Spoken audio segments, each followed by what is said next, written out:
Hello, my name is Kinsey Cooper and we'll be talking about apraxia. So apraxia is a neuromuscular disorder.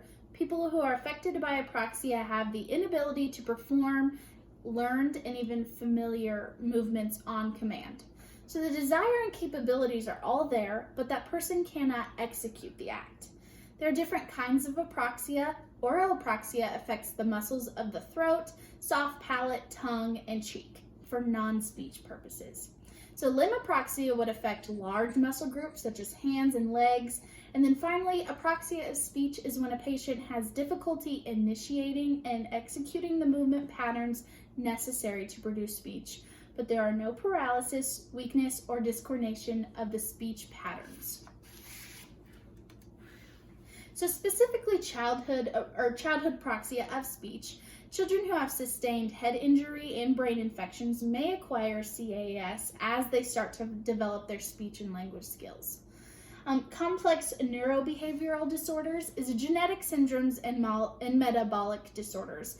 And then finally, idiopathic, which is where a child does not exhibit neurological or neurobehavioral impairments. Their causes are unknown. So looking at causes for apraxia, stroke would be the most common cause. Neurological disorders, in children they can be born with it, or disorders that are degenerative in older people. And then TBIs, a traumatic brain injury, is mainly damage to the Broca's area. The Broca's area is in charge of the motor speech plans and the execution of many speech patterns needed for speech.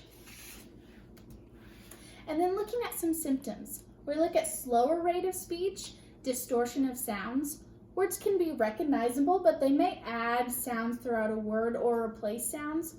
Children may not realize that their speech is not understood by others. And then incorrect stress on syllables. To speak correctly, it is necessary to put the right stress on syllables. People with apraxia may suddenly lose that ability. And then difficulty imitating sounds in words. The problem is not with the memory or with hearing, but translating the sounds into their own speech. Looking at some assessments, we look at the VMPAC. This assesses the neuromotor integrity of motor speech in children 3 through 12. The DEMSS is designed to help with differential diagnosis of speech sound disorders in children with severely impaired speech production. KSPT is a diagnostic test used to identify and treat childhood apraxia of speech. This assessment identifies where the child's speech system is breaking down and then points to a specific course of treatment. MSAP.